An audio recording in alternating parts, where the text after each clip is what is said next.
बिस्मिल्लाहिर्रहमानिर्रहीम। अस्सलाम वालेकुम नाज़रीन, आप देख रहे हैं प्रोग्राम खबर क्या है और मैं हूं आपकी मेज़बान फरजाना सिद्दीक। आज प्रोग्राम के पहले हिस्से में हम आपको बताएंगे पाकिस्तान में एक तहकीक का इंकशाफ हुआ है कि गैर माहिर डॉक्टर्स की वजह से मरीजों को गलत इलाज और पेचीदगियों का सामना है। ये तहकीक पंजाब के तीसरे दर्जे के अस्पताल में 1 साल के दौरान मुकम्मल की गई है। मजीद इस तहकीक में कौन से चौंका देने वाले इंकशाफात सामने आए हैं, बताने के लिए हमें ज्वाइन करेंगी नुमाइंदा इस्लामाबाद अक्सा खालिद। जबकि प्रोग्राम के दूसरे हिस्से में हम रुख करेंगे सिंध का, जहां पर पंजाब में तबाहकारियों के बाद सिंध में सैलाब के खतरात मंडलाने लगे हैं।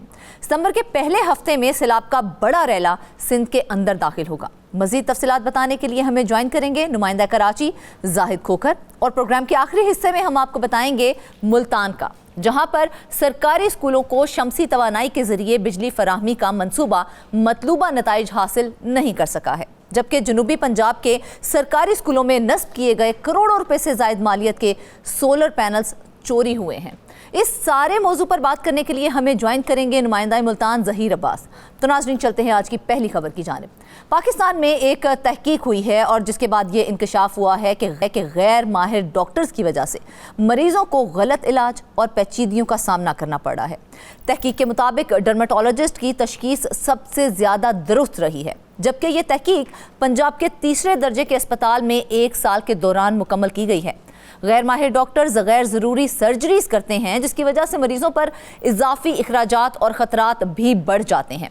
माहिरीन का कहना है कि जल्दी अमराज में फौरी तौर पर डर्मेटोलॉजिस्ट से रुजू किया जाए ताकि गलत इलाज और पेचीदगियों से बचा जा सके। इस सारे मामले पर बात करने के लिए हमें ज्वाइन किया है नुमाइंदा अक्सा खालिद ने। अक्सा, पहले तो ये बताएं कि ये तहकीक करने की असल वजह क्या थी? पाकिस्तान जैसे मुल्क में तो आम तौर पर मरीज जल्दी अमराज के लिए सबसे पहले अगर देखा जाए तो जनरल डॉक्टर्स या फिर सर्जन के पास चले जाते हैं और माहिर अमराज जल्द तक पहुँच ही नहीं पाते हैं।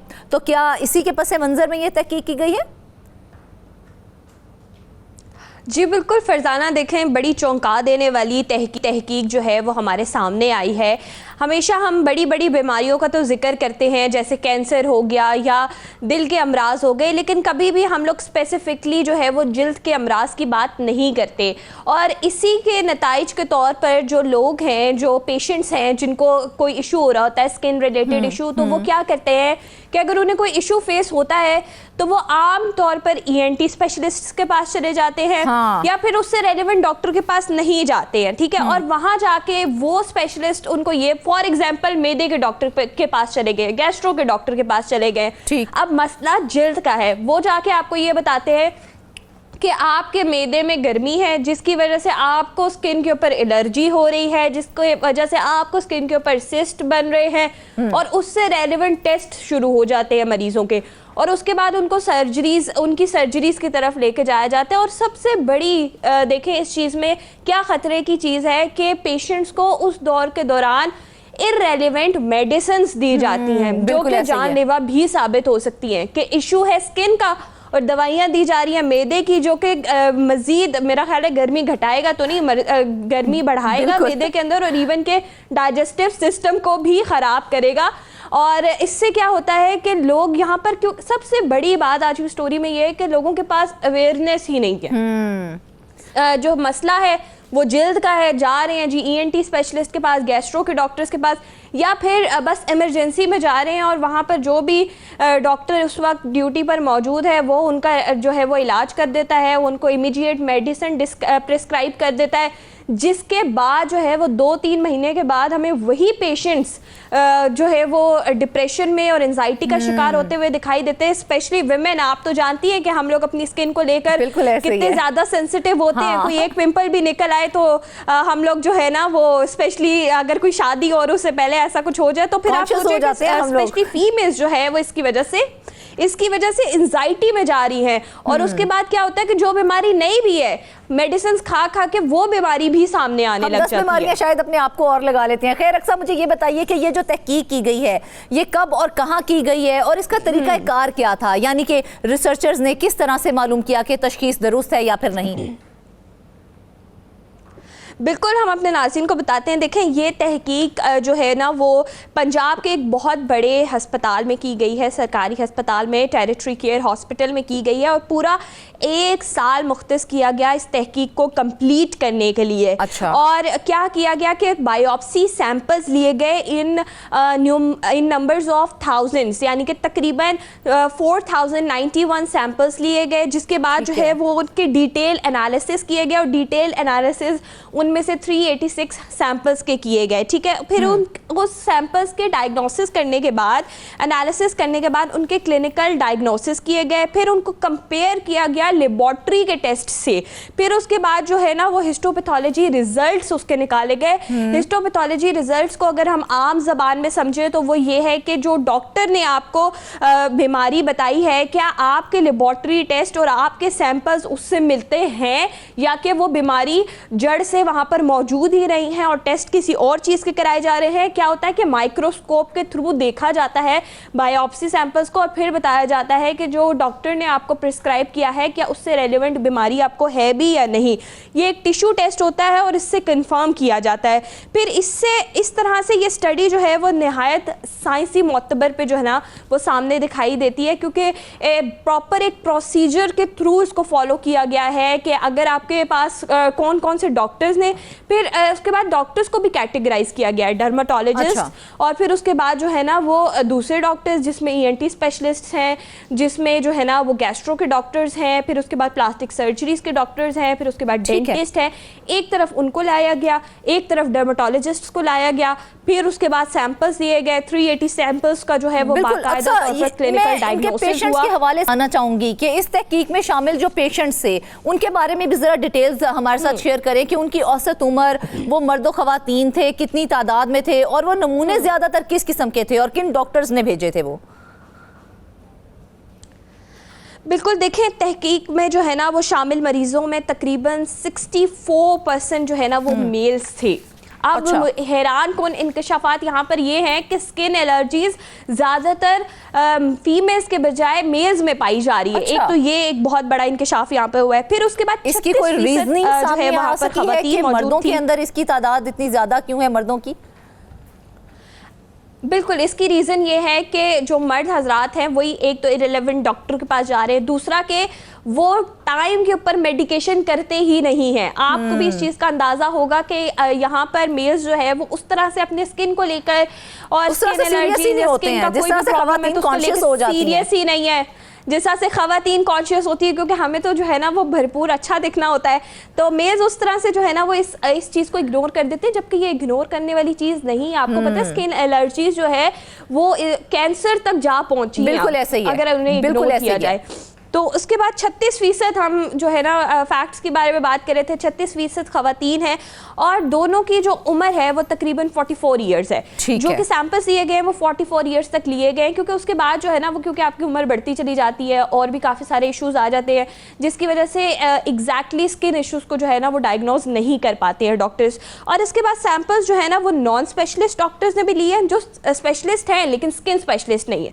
वो स्पेशलिस्ट डॉक्टर्स जो है वो स्किन रिलेटेड प्रॉब्लम्स के स्पेशलिस्ट नहीं है, उन्होंने भी भेजे। यानी तकरीबन 71% वो डॉक्टर्स थे जिनमें जनरल खराबी यहीं से शुरू हो जाती है कि हम डर्मेटोलॉजिस्ट के पास जाने के बजाय जनरल फिजिशियन के पास चले जाते हैं, जिसको मर्ज की वो तशखीस करते करते ही अच्छा खासा टाइम हो जाता है। बिल्कुल, आपको पता है कि अवेयरनेस तो है ही नहीं, ठीक है, और उसके बाद हमें यही नहीं पता है कि हमने किस डॉक्टर के पास जाना है। और आपको भी इस चीज़ का बेहतर अंदाज़ा होगा एक खातून होने के नाते कि डर्मेटोलॉजिस्ट जैसा लफ्ज़ आज से 6-7 साल पहले कहीं एग्जिस्ट ही नहीं करता था। साइकोलॉजिस्ट और डर्मेटोलॉजिस्ट को तो कुछ माना ही नहीं जाता था कि ये क्या इलाज करेंगे, ये तो पैसे का ज़िया है, इनके पास क्यों जाना है। और जब वक्त के साथ साथ, क्योंकि जो इररेलेवेंट डॉक्टर्स हैं जो कि दूसरी फील्ड्स पे स्पेशलाइज्ड हैं, वो डॉक्टर्स जब आपको स्किन का ट्रीटमेंट देते हैं तो आप मज़ीद बीमारियों का शिकार होते हैं। और उसकी वजह से क्या होता है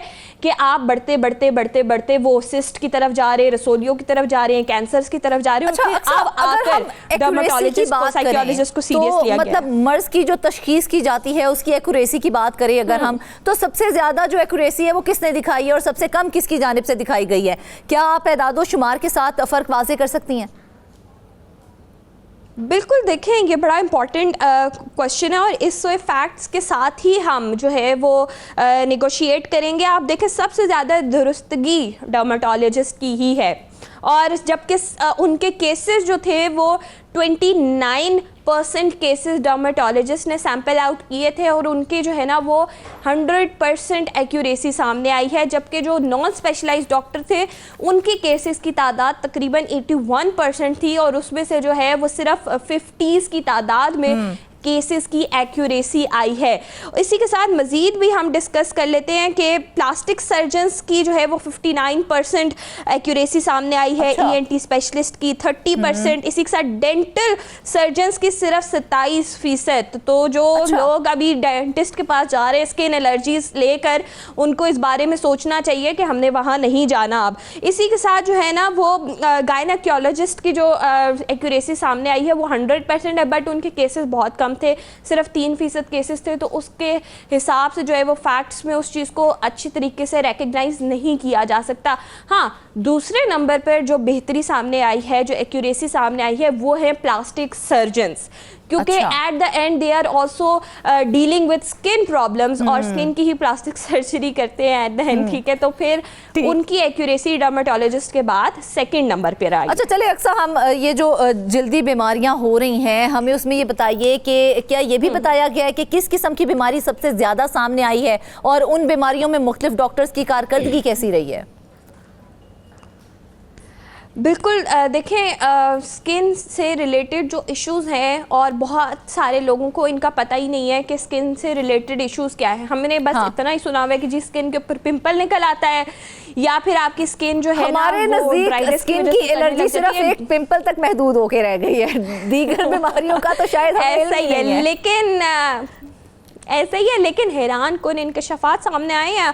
आप देखें कि स्किन के इश्यूज 3 तरह की बीमारियों में कैटेगराइज हो चुके हैं विद टाइम, और बड़े मतलब ये एक हैरान कुन इंकशाफ है। बीमारियों को जो 3 ग्रुप्स में शामिल किया गया है, जिसमें सबसे ज़्यादा यानी कि 52% जो है वो केसेस आए न्यूप्लास्टिक सर्जरीज़ के। अब वो कौन से अमराज हैं जी? उसमें रसोलियाँ, स्किन कैंसर जैसी बीमारियाँ शामिल हो जाती हैं।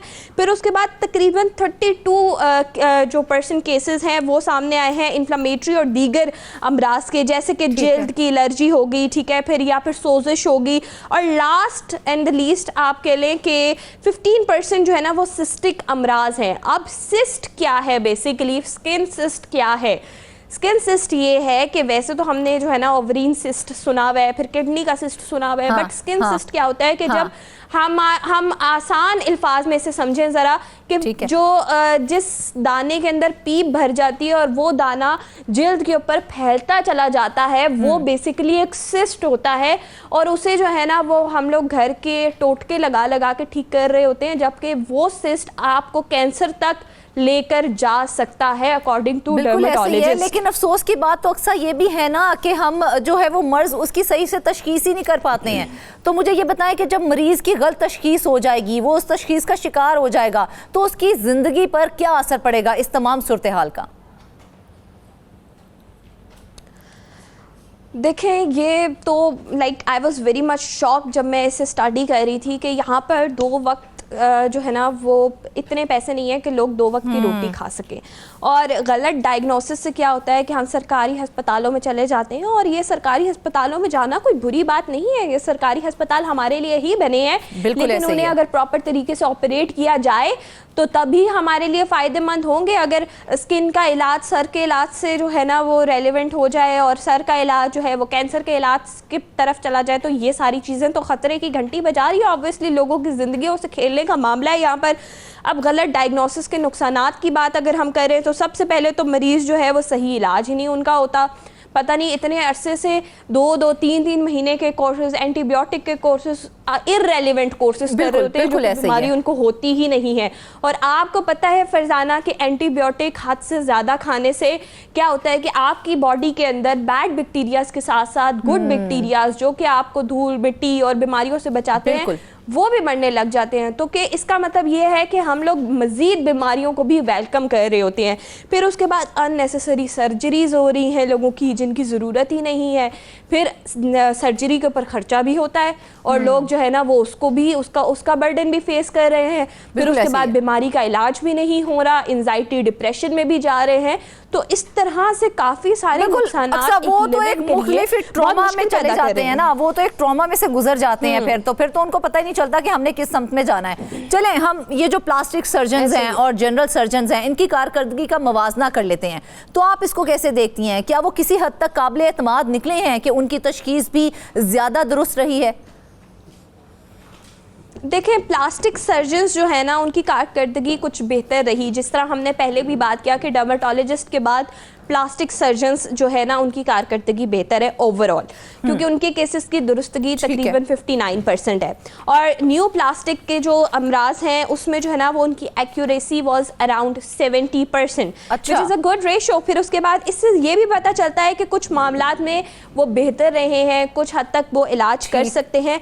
फिर भी आवाम को यही कहा जा रहा है कि रेलिवेंट डॉक्टर के पास जाएं, डर्मेटोलॉजिस्ट के पास जाएं, क्योंकि वो उनके मद्दे मुकाबिल डॉक्टर नहीं है। उनका काम है कि आपकी जिल्द अगर ख़राब हो गई है तो उसको दोबारा से कैसे ठीक करना है। प्लास्टिक सर्जरी अगर देखा जाए तो एक तरह से ये तहकीक काफ़ी फ़ायदेमंद भी है। तो इस तहकीक का आम आवाम के लिए सबसे ज़्यादा अहम पैगाम क्या है अक्सा? देखिए, आवाम के लिए तो एक बहुत बड़ा पैगाम है कि अगर किसी को जिल्द पर कोई एलर्जी फेस हो रही है, या अभी हमने कितनी 3 कैटेगरीज की बात की, अगर इस तरह से उनको कोई भी इशू फेस हो रहा है, रसोली बन रही है, कोई सोजन महसूस हो रही है, गैर मामूली धब्बा बन रहा है, सिस्ट बन रहा है, तो वो जो है ना वो सबसे पहले डर्मेटोलॉजिस्ट का रुख करें, नियरेस्ट डर्मेटोलॉजिस्ट का रुख करें। इवन कि अभी हमारी स्पेशलाइजेशन और ये सारी चीज़ें बढ़ गई हैं, तो सरकारी अस्पतालों में भी डर्मेटोलॉजिस्ट, साइकोलॉजिस्ट जैसे डॉक्टर्स मौजूद हैं, उनके पास जाएं। उस तरह से मरीज को जो है वो बर वक्त इलाज भी मिल जाएगा। हो सकता है कि ओरल मेडिकेशन तो ये कर लेना चाहिए। उसको डॉक्टर्स के लिए क्या सिफारिशात दी गई हैं ताकि मरीजों को बेहतर इलाज मिल सके? देखें, डॉक्टरों के लिए तो सबसे पहले ये सिफारिश है डॉक्टर से कि अगर आपके पास पेशेंट आ रहा है और आप डॉक्टर हैं जी कार्डिक के, और आप डॉक्टर हैं ENT स्पेशलिस्ट, आप डॉक्टर हैं डेंटिस्ट, तो आपने अपनी फ़ी भरने के लिए और पैसा कमाने के लिए उन मरीज़ों को का इस्तेमाल नहीं करना, क्योंकि आपको उस बारे में नॉलेज नहीं है। आपने उनको सीधा रेकमेंड करना है कि go to a good dermatologist, और आपके रेफरेंस में कोई है तो आप उसे रेफर कर दें। लेकिन आपको नहीं लगता अक्सर बड़े अफसोस का मुकाम है यहाँ पे, आप जिस डॉक्टर के पास चले जाएं वो कहते हैं पहले हमारी जेब भर दो, उसके बाद हम आगे आपको रेफर करेंगे, बल्कि वो अपने मिलने वाले कई डॉक्टर्स के पास आपको स्पेशली रेफर करेगा, चाहे उस टेस्ट की जरूरत हो या ना हो। बहुत से केसेस ऐसे हैं जो मेरे अपने साथ पेश आए हुए हैं, मेरा पर्सनल एक्सपीरियंस है। तो ये इस तरह से जब चलेगा तो किस तरह से मरीज का ठीक से इलाज होगा? तो यही बात है ना, अब हमने एजुकेशन को, हमने मेडिकल को बिजनेस के तौर पे लेना शुरू कर दिया है, ना कि लोगों को जो है ना वो उनको हेल्प आउट करने के बजाय हमने इसे बिजनेस, वैसे एक छोटा सा क्लिनिक खोल लिया, अपनी स्पेशलाइजेशंस वहाँ पर रखी, सुबह किसी और अस्पताल में नौकरी की, शाम को अपना क्लिनिक चला लिया। तो यही तो गुजारिश है डॉक्टर से कि सबसे पहले आप उसे रेलिवेंट डॉक्टर के पास भेजें, क्योंकि ये आपकी जिम्मेदारी है एक डॉक्टर होने के नाते। और ये जो तहकीक की गई है वो भी इस जानिब इशारा करती है कि जल्दी इमराज के मरीजों का वक्त जाया किए बगैर जल्दी इमराज के डॉक्टर यानी कि जो डर्मेटोलॉजिस्ट होते हैं उनसे रुजू करना चाहिए, ताकि ना सिर्फ दुरुस्त तशखीस मुमकिन हो बल्कि महंगे और गैर ज़रूरी इलाज और पेचीदगियों से बचा जा सके। सेहतमंद मुआशरे के लिए दुरुस्त सम्त में तशखीस और इलाज नागुज़ीर है। वापस आएंगे ब्रेक के बाद। वेलकम बैक नाज़रीन, आगे बढ़े और आपको बताएं कि पंजाब में तबाहकारियों के बाद सिंध में सैलाब के खतरात मंडलाने लगे हैं। सितंबर के पहले हफ्ते में सैलाब का बड़ा रेला सिंध के अंदर दाखिल होगा, जबकि सखर बैराज के कमज़ोर दरवाज़ों ने सैलाब की तबाहकारियों के खतरे की घंटी भी बजा दी है। कुछ अरसा कबल सक्खर बैराज के दरवाज़ों की मुरम्मत का ठेका एक कंपनी को दिया गया था, जिसमें बड़े पैमाने पर नाकिस मटीरियल इस्तेमाल करने का इंकशाफ भी सामने आया। मज़ीद तफसीलात जान लेते हैं नुमाइंदा कराची ज़ाहिद से। ज़ाहिद, सबसे पहले ये बताएं, क्या सक्खर बैराज जैसे हसास और कौमी अहमियत के मंसूबे पर काम करते हुए नाकिस मटीरियल का इस्तेमाल सिर्फ गफलत है या फिर इसको हम करप्शन ही कहेंगे? Thank you so much. और पंजाब में जो अफसोसनाक वाक़यात हुए हैं और इतने बड़े सैलाब आए, उस पर अफसोस का इज़हार भी करते हैं। और उसके साथ साथ अब ये जो है सिंध की तरफ सुपर फ्लड की वार्निंग जारी की गई है और सिंध की तरफ बढ़ रहा है। और अल्लाह ताला ये तमाम जो मामलात हैं खुश असलूबी और खैर खैर के साथ मुकम्मल करे। जो इतलात हैं कि इस वक्त जो पहले तो सबसे पहले बात करें कि कितना पानी जो है वो आ रहा है या जो अदाद शुमार पेश किए जा रहे हैं इस वक्त तक, इस पर सिंध हुकूमत की जानिब से कोशिश की गई है कि सुपर फ्लड मतलब नॉर्मल फ्लड नहीं होता है, ये इंतहाई आला सतह का सैलाब होता है जिसको सुपर फ्लड डिक्लेयर किया जाता है। और इसी सुपर फ्लड को पेश नज़र रखते हुए इकदाम भी किए जाते हैं। इस वक्त जो अदाद शुमार हैं कि 3 से 4 सितंबर तक तकरीबन 9.5 लाख क्यूसेक्स पानी पंजनद की मकाम पर पहुंचेगा। उसके बाद जो है सिंध की तरफ ही आएगा और सिंधु दरियाए सिंध में इस वक्त भी पानी जो है 3 लाख के करीब जो क्यूसेक्स के करीब मौजूद है। और जब ये फिर आगे बढ़ेगा तो उसके बाद पता चलेगा कि पानी कितना है। तकरीबन 3 से 4 सितंबर तक ये जो 8 से 11 लाख क्यूसेक्स पानी बताया जा रहा है कि सिंध की तरफ आएंगे और उससे बढ़ भी सकता है। अब इतना बड़ा सैलाब है और सिंध हुकूमत ने इस वक्त सुपर फ्लड डिक्लेयर किया है, हंगामी हालात नाफिज किए गए हैं। वज़ीर आला सिंध हो, चीफ सेक्रेटरी सिंध हो, तमाम वज़रा जो हैं वो अमली मैदान में हैं। मगर बदकिस्मती की बात है कि सिंध के अंदर जो ब्यूरोक्रेसी है और ब्यूरोक्रेसी की जानिब से जो करप्शन के मामला सामने आए, ये एक बड़ी तबाही, अगर ये खुदा न खासा कोई बंद टूट जाता है तो लाखों जो इंसान वो बेघर होंगे और कई जो ज़िंदगियाँ हैं इंसानी वो भी ज़ाया होंगी। और इसी तरह से माल मवेशी जितने हैं आप देख रहे हैं कि पंजाब में क्या सूरत हाल है। मैं आपको बताऊं कि ये जो सक्खर बैराज के हवाले से जो हम ये बात नहीं कर रहे हैं, ये ख़ुद उनके जो सुपरिटेंडिंग इंजीनियर हैं इसी सक्खर बैराज के, उनकी जानिब से ख़त लिखा गया था प्रोजेक्ट डायरेक्टर को। ये जो प्रोजेक्ट है कि सिंध बैराजेस इम्प्रूवमेंट प्रोग्राम है, उसके तहत ये बैराजेस जो है के दरवाजे कंप्लीट करने थे जिसमें नाकिस मटीरियल इस्तेमाल किया गया। ख़त में लिखा गया था कि ये इंतहाई नाकिस मटीरियल है और काम नहीं किया गया है, जिसके बुनियाद पर जो है सिर्फ 3 लाख क्यूसेक्स पर ये दरवाजे वाइब्रेशन करने लगे थे। आप देखें कि 12 लाख क्यूसेक्स पानी जब आएगा तो फिर क्या सूरत हाल होगी। उस खत में ये भी कहा गया था कि जो ऊपर नीचे करने वाले जो इनके व्हील्स हैं या नट बोल्ट हैं उनको जंग लग गया है 1 माह के अंदर। उसके बाद जो है ये भी कहा गया था कि जो इनका हाइड्रोलिक सिस्टम है या गियर बॉक्स है वो सही तरीके से काम नहीं कर रहा है और दरवाज़ों का वज़न भी यकसां नहीं है। उसके बाद ये भी कहा गया था कि कंपनी को रवां साल मज़ीद 28 दरवाज़ों की तब्दीली की काम करना है और 16 दरवाज़ों कैसे ज़ाहिद, जब एक तरफ इस बात का वाज़े तौर पर ये बता दिया गया है, निशानदही कर दी गई है सुपरिटेंडेंट इंजीनियर की जानिब से कि नाकिस मटीरियल इस्तेमाल किया गया है, तो फिर वही कंपनी मज़ीद 28 दरवाज़ों का काम क्यों कर रही है?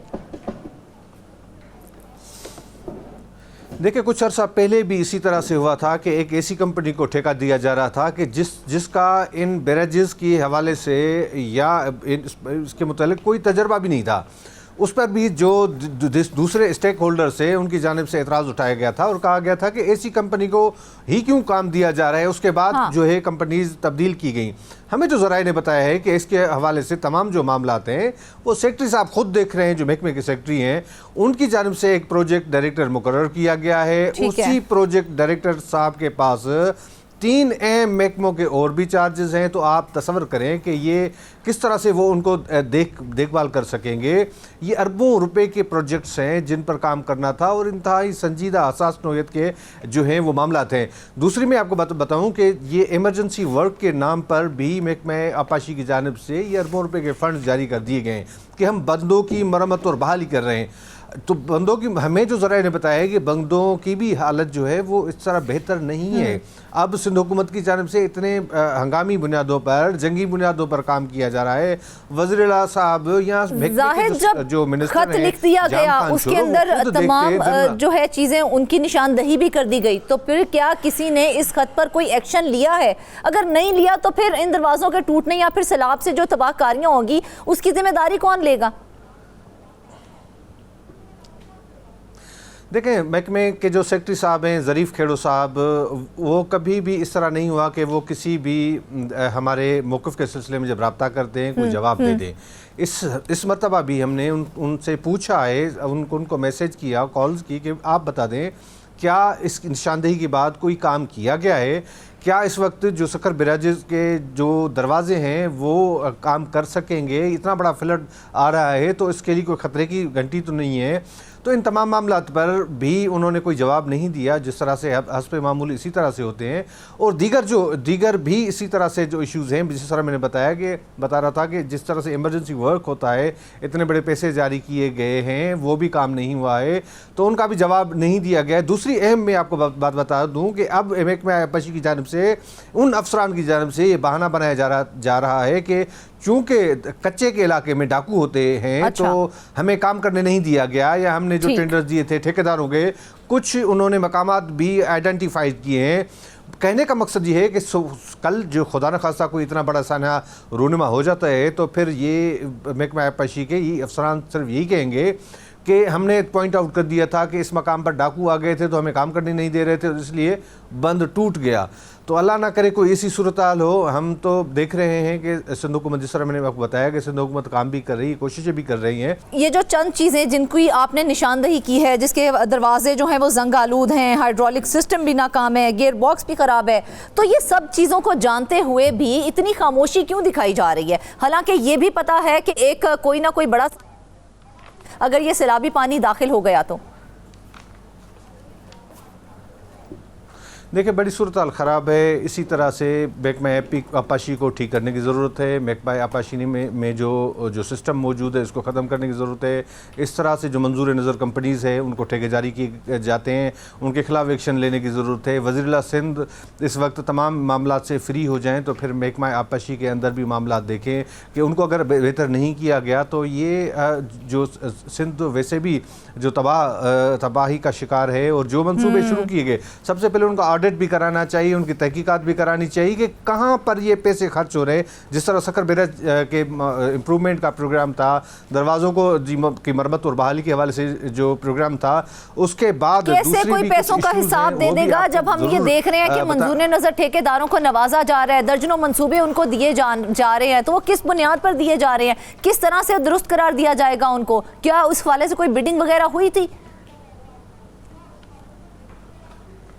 देखें, पूरे महकमा आबपाशी के अंदर एक जो ठेकेदार है पप्पू चन्ना, वो बड़े ऐसे ठेकेदार हैं कि पूरे सिंध के अंदर उस जैसा कोई ठेकेदार है ही नहीं, या उस जैसी कोई काबिलियत किसी के पास है ही नहीं। तो तमाम तर ठेके जो हैं, तमाम तर अरबों रुपए के काम जो हैं उसके हवाले कर दिए जाते हैं।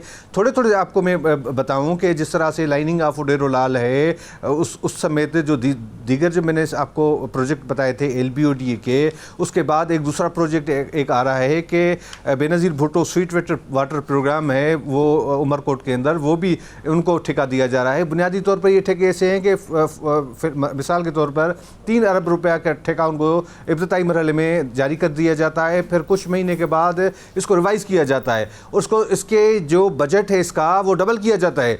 तो इस तरह से एक जगह 5 अरब रुपये का मंसूबा है तो उसको 10 अरब रुपये किया जाता है। इसी तरह से अरबों रुपए के मंसूबे जो मुकम्मल ही नहीं हुए हैं और वो उनके पैसे उस ठेकेदार पप्पू चन्ना को जारी कर दिए गए। अब ये पूछे, मुख्तलिफ नेब की जानिब से भी तहकीकातें की गई थी कुछ अरसा पहले भी, मगर क्या सिंध के अंदर ऐसे कोई भी टेक्निकल और ऐसा काबिल ठेकेदार नहीं है? ये सवाल जरूर उठता है। अगर सवाल तो बहुत से उठते हैं जाहिर, अगर देखा जाए तो, लेकिन अगर बैराज के दरवाज़ोर होंगे, ठेकेदार नाअहल होंगे और उस पर अफसरान खामोश रहेंगे तो सितंबर का जो सैलाब है वो सिर्फ पानी नहीं, करप्शन और गफलत का पर्दा भी बहा कर ले जाएगा। हुकूमत को अब फैसला करना होगा कि अवाम को बचाना है या फिर मंजूर नजर माफियाज को। वक्त कम है और खतरा दरवाजे पर दस्तक दे रहा है। वापस आएंगे ब्रेक के बाद। वेलकम बैक नाजरीन। आपको बताएं कि मुल्तान के सरकारी स्कूलों को शमसी तवानाई के जरिए बिजली फराहमी का मंसूबा मतलूबा नताइज हासिल नहीं कर सका है, जबकि जनूबी पंजाब के सरकारी स्कूलों में नस्ब किए गए सिक्योरिटी के नाकिस इंतजामात के बायस सरकारी स्कूलों से करोड़ों रुपए से जायद मालियत के सोलर पैनल्स चोरी कर लिए गए हैं। मजीद इस बारे में तफसीलात जानते हैं नुमाइंदा मुल्तान ज़हीर अब्बास से। सबसे पहले ये बताएं कि करोड़ों रुपए से जायद मालियत के सोलर पैनल्स चोरी हो गए हैं, अब तक किसी जिम्मेदार को इसकी सज़ा दी गई है? जी, सज़ा क्या होनी है, अभी तक मामला जो है वो सिर्फ FIR के इंदराज तक ही महदूद है। मसला ये है कि ज़्यादातर जो स्कूल हैं वो मदाफाती इलाकों के हैं, वहाँ पर कोई CCTV कैमराज नहीं थे, किसी किस्म का मॉनिटरिंग सिस्टम नहीं था, ना ही वहाँ पर सिक्योरिटी के कोई अच्छे इंतज़ामात थे, जिसके बायस जनूबी पंजाब के मजमूई तौर पर 11 अजला में 1300 से ज़ायद स्कूलों से 20 करोड़ रुपए से ज़ायद मालियत के जो सोलर पैनल्स हैं वो चोरी कर लिए गए हैं। ये सिर्फ 2 साल के अंदर के अदाद-ओ-शुमार हैं। इससे पहले भी करोड़ों रुपए मालियत के सोलर पैनल्स जो हैं वो सरकारी स्कूलों से गायब हो चुके हैं। आपको पता ही है कि ये पंजाब हुकूमत का 2017 में मनसूबा शुरू हुआ था, जिसके तहत जो सरकारी स्कूल हैं वहाँ पर शमसी तवानाई जो है वो मुहैया करनी थी ताकि बिजली के भारी भरकम बिलों से निजात हासिल की जा सके। तो उस सिलसिले में जनूबी पंजाब की अगर बात की जाए तो 10,000 से ज़ायद स्कूलों में जो है वो सोलर पैनल नस्ब किए गए थे, मगर बड़ी तादाद में जो सोलर पैनल्स हैं उनकी चोरी के वाक़यात सामने आए। जो हमारे पास अदाद-ओ-शुमार हैं जो सरकारी, उसमें सबसे ज़्यादा जो सोलर पैनल चोरी हुए हैं वो जनूबी पंजाब के ज़िला रहीम यार खान से हुए हैं। 8 करोड़ रुपए से ज़ायद मालियत के सोलर पैनल जो हैं वो सिर्फ जो रहीम यार खां हैं वहाँ से चोरी हुए हैं। इसी तरह अगर बात की जाए दीगर इजला की तो ज़िला बहावलपुर के 253 स्कूलों से 1 करोड़ 12 लाख मालियत के सोलर पैनल चोरी हुए हैं। इसी तरह ज़िला मुजफ्फरगढ़ की बात की जाए तो वहाँ भी 112 स्कूलों से 1 करोड़ 42 लाख मालियत के सोलर पैनल चोरी हो चुके हैं। ज़िला मुल्तान की अगर बात की जाए तो ज़िला मुल्तान के 70 स्कूलों से 1 करोड़ 17 लाख मालियत के सोलर पैनल जो हैं वो 2 साल के अंदर चोरी हो चुके हैं। इसी तरह राजनपुर के स्कूलों की बात की जाए तो राजनपुर ज़िला के 49 स्कूलों से 94 लाख रुपए, जबकि अगर डेरा गाजी खान ज़िला की बात की जाए तो वहाँ पर 24 स्कूलों से 17 लाख रुपए मालियत के सोलर पैनल चोरी हो चुके हैं। ये ज़हीर, जिस तरह से ये चोरी के वाक़यात आप हमें बता रहे हैं, पहले भी इस किस्म के चोरी के वाक़यात बहुत से रिपोर्ट हुए थे, तो फिर अगर इतने वाक़यात सामने आए थे तो फिर मौसर सिक्योरिटी इंतजाम क्यों नहीं किए गए? जी, यही हैरानकुन बात है कि जब 2020-21 से ही ये मामला सामने आ रहा था कि सरकारी स्कूलों से सोलर पैनल जो हैं वो चोरी हो रहे हैं। आप अंदाज़ा करें कि 2021-22 में जो सोलर पैनल चोरी हुए थे तो उसके तकरीबन 200 से ज़ायद मुकदमात जो हैं वो जनूबी पंजाब के मुख्तलिफ थानों में दर्ज किए गए थे। इतनी बड़ी तादाद में FIR का इंदराज भी हुआ था, लेकिन उसके बावजूद रिकवरी किसी किस्म की नहीं हुई, क्योंकि वजह क्या है कि मॉनिटरिंग का सिस्टम नहीं है, ना ही वहाँ पर कोई सिक्योरिटी कैमरे CCTV कैमरे नस्ब थे कि चोरों की शिनाख्त हो पाती। दूसरी जानब इस पहलू पे भी सरकार के पास ज़हीर इतनी वाफिर तादाद में पैसा मौजूद है कि वो सोलर पैनल्स लगा देते हैं, सोलर पैनल्स की तनसीब कर दी जाती है, लेकिन उससे कबल कोई सिक्योरिटी प्लान मुरतब नहीं किया जाता। जी, यही हैरानकुन बात है ना कि मदाफाती इलाके ज़्यादातर जहाँ के स्कूलों से ये सोलर पैनल चोरी हुए हैं। अब इतने मालियत के सोलर पैनल नस्ब कर दिए गए मगर सिक्योरिटी के इंतजामात ना होने के बराबर थे। इस हवाले से जब हमारी एजुकेशन अफसरान से बात हुई तो उनका यही कहना था कि मुख्तलिफ स्कूलों में अमले की कमी है, अमले की कमी होने की वजह से, सिक्योरिटी इंतजामात ना होने की वजह से ये सोलर पैनल चोरी हुए हैं। अब वो सारा मलबा जो है वो हुकूमती पॉलिसियों पर डाल देते हैं कि हुकूमत की जानिब से भर्तियाँ नहीं की गई, सिक्योरिटी गार्ड फराहम नहीं किए गए, जिसकी वजह से रात के औकात में ज़्यादातर चोरी के वाक़यात जो हैं वो रूनमा हुए हैं। अब पुलिस में FIR का इंदराज करवा दिया जाता है, मगर अभी तक सोलर पैनल साफ ज़ाहिर है 20 करोड़ रुपए से ज़ायद मालियत के सोलर पैनल सिर्फ 2 साल के अंदर चोरी हुए हैं। इससे पहले की अगर बात की जाए तो ज़िला रहीम यार खान में सबसे ज़्यादा 4 करोड़ रुपए मालियत के 2020 से 21 के दौरान भी सोलर पैनल जो हैं वो चोरी हो चुके हैं। इस तरह मुल्तान ज़िले से इससे पहले भी 1 करोड़ रुपए से ज़ायद मालियत के सोलर पैनल जो हैं वो गाए बगाए चोरी हो चुके हैं। उसकी दर्जनों FIR जो हैं वो मुख्तलिफ थानों में दर्ज भी करवाई गई। चले मान लिया चोरी को तो आप रोक नहीं पाए हैं, तो क्या पैनल्स की तंसीब के वक्त किसी किस्म की इंश्योरेंस या फिर हिफाजती पॉलिसी मौजूद थी या रखी गई थी? जी आप देखें कि जब भी हुकूमत की जानिब से कोई मनसूबा शुरू किया जाता है तो वो तो हम उसको नेक नीति समझते हैं कि वो बेहतरी के लिए शुरू किया जाता है। अब जिन स्कूलों में उन्होंने सोलर पैनल नस्ब कर दिए, यही था कि लाइट का मसला जो है बाद का लोड शेडिंग हो जाती है, बिजली के भारी बिल जो हैं वो आते हैं, तो उससे जान छुड़वाने के लिए ये सारा फैसला किया गया था। मगर सोलर पैनल की तनसीब के बाद सिक्योरिटी के नाकस इंतजाम जो हैं वो वजह बने हैं सोलर पैनल की चोरी के। इस हवाले से कुछ अफसरान से जब हमारी बात हुई तो उनका कहना था कि उन्होंने गायब गायब जो अपने मुतलका जो अफसरान हैं उनको लेटर्स लिखे थे, जो मुतलका स्कूलों के हेड मास्टर्स हैं उन्होंने लेटर्स लिखे थे महकमा तालीम के अफसरान को कि हमारे पास सिक्योरिटी के नाकस इंतजाम हैं, हमें सिक्योरिटी फ्राहम की जाए ताकि सोलर पैनल की चोरी के जो वाक़यात हैं वो मजीद ना हो सकें। मगर इस हवाले से कोई इंश्योरेंस, कोई हिफाजती पॉलिसी मौजूद नहीं थी। जी वही आपको मैं बता रहा हूँ कि हिफाजती पॉलिसी तो तब होती ना कि जब वहाँ पर सीसीटीवी कैमरे नस्ब होते, अगर चोरी की सूरत में वो चोर जो हैं उनके चेहरों की शिनाख्त हो पाती, पता चलता कि कौन चोर हैं, उनके खिलाफ पहले कोई रिकॉर्ड तो नहीं है। अगर सीसीटीवी कैमरे भी नस्ब होते फिर भी चोरों तक रसाई आसान हो सकती थी, मगर ये सीसीटीवी कैमरे भी नस्ब नहीं थे। दूसरी बात यह है कि मज़ाफ़ाती इलाकों में जो है ना ज़्यादातर ये स्कूल थे जहाँ पर सोलर पैनल नस्ब किए गए थे, तो मज़ाफ़ाती इलाकों में आपको पता ही है कि सीसीटीवी कैमराज का कोई इतना रिवाज ही नहीं है कि वहाँ पर ज़्यादा मज़ाफ़ाती जो इलाके हैं, जो बैकवर्ड इलाके हैं, वहाँ पर सीसीटीवी कैमरे होते ही नहीं है। उसी का फ़ायदा जो है वो चोरों ने उठाया। दूसरी जानब कुछ लोग शहरी हैं 20 करोड़ रुपए के पैनल थे, मतलब कि मामूली रकम थोड़ी है 20 करोड़। मुझे सिर्फ ये बताएं ज़हीर कि जिन स्कूलों से ये पैनल्स चोरी हुए हैं क्या उनमें से किसी को मुतबादिल तवानाई फराहम की गई? फिर नहीं, मुतबादल साफ ज़ाहिर है ये मनसूबा जो हुकूमत का था वो एक टाइम में ही उन्होंने आपको शमसी तवानाई पे स्कूल को शिफ्ट करना था, शमसी तवानाई फराहम करनी थी। साफ ज़ाहिर है उन्होंने अपना काम पूरा कर दिया है। अब जहाँ पे चोरी हुए हैं वहाँ पे अभी तक रिकवरी होगी तो वो दोबारा उसकी तनसीब करेंगे, या फिर हुकूमत की तरफ से कोई नई पॉलिसी आएगी कि जहाँ से चोरी हुए हैं उनको मुतबादल जो है शमसी तवानाई फराहम की जाए। अभी तो ज़हीर ये जो चोरियाँ हुई हैं क्या उनकी FIRs दर्ज की गई हैं या किसी भी सतह पर उसकी तहकीकात का आगाज़ किया गया? फिर जी इस हवाले से जब हमारी महकमा तालीम के अफसरान से बात हुई तो उनका कहना था कि महकमाना इंक्वायरियाँ जो हैं वो भी शुरू की गई हैं, FIRs का इंदराज भी करवाया गया है। जैसे मैंने आपको बताया कि सिर्फ मुल्तान में 200 से ज़ायद जो FIRs हैं वो सरकारी स्कूलों से सोलर पैनल चोरी होने की दर्ज करवाई गई हैं। अब FIR दर्ज करवाना साफ ज़ाहिर है वो महकमा तालीम के जो मुतलका हेड मास्टर हैं या मुतलका अफसरान हैं उनकी जिम्मेदारी, उन्होंने जिम्मेदारी अदा की है। अब जब पुलिस से इस हवाले से बात की जाती है तो पुलिस की जानब से ये शिकवा किया जाता है कि हमारे पास सीसीटीवी कैमरा की कोई रिकॉर्डिंग मौजूद नहीं है। जब सीसीटीवी कैमरे ही नहीं है तो उसकी रिकॉर्डिंग कहाँ से आएगी? लेकिन जो जिम्मेदारान होते हैं उनसे बाज़ पुर्स तो बनती है ना, क्या किसी से बाज़ पुर्स की गई इस हवाले से? जी वही आपको मैंने पहले भी बताया कि महकमाना सतह पर इंक्वायरियाँ की जा रही हैं। स्कूल के जो अमला है, ख़ासकर जो दर्जा 4 के मुलाजमीन हैं उनसे जो है इंक्वायरी की जा रही है, उनसे पूछा जा रहा है कि कहीं आप तो मुलव्वस नहीं है।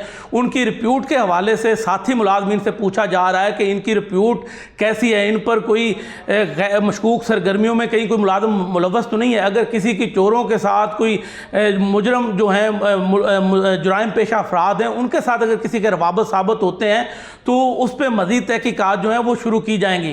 ताम जो अमला है स्कूलों का उनको भी शामिल इंक्वायरी किया गया, उनसे भी पूछगछ की जा रही है। अगर स्कूलों का अमला मुलव्वस पाया गया तो महकमा तालीम के अफसरान के मुताबिक उन्हें मुकदमात में नामजद किया जाएगा और रिकवरी के लिए जो है वो इकदाम उठाए जाएंगे। तो क्या हुकूमत किसी मुतबादल मंसूबे पर भी गौर कर रही है, सोलर पैनल्स को हटा के कोई और मंसूबा लाया जाए? जी आप देखें कि बिजली तो हमारे यहाँ शिकवा यही किया जाता है कि बिजली महंगी है, और दूसरा ये है कि बाद इलाकों में लोड शेडिंग अभी भी हो रही है। तो उस सूरत हाल को देखते हुए सोलर पैनल की तरफ जो है वो स्कूलों को लाया गया, वहाँ पर सोलर पैनल जो है वो नस्ब किए गए। शमसी तवानाई एक तो बचत थी बिजली के बिलों की, दूसरा लोड शेडिंग का खात्मा जो है वो भी इससे मुमकिन हुआ। ताम जिन स्कूलों से सोलर पैनल चोरी हो गए वहाँ पर ज़हीर मतलब अगर बर वक्त अगर देखा जाए तो सिक्योरिटी इंतजाम ना किए गए ना तो न सिर्फ मजीद सोलर पैनल्स चोरी होंगे बल्कि कौम का कीमती सरमाया और तलबा का मुस्तकबिल भी अंधेरे में डूबता जाएगा। अवाम का ये मुतालबा है कि तहकीकात शफाफ हों, रिकवरियाँ मुमकिन बनाई जाएं। इसके साथ ही आज के प्रोग्राम से बस इतना ही। ढेर सारी दुआओं में याद रखिएगा। इजाज़त दीजिए। अल्लाह हाफ़िज़।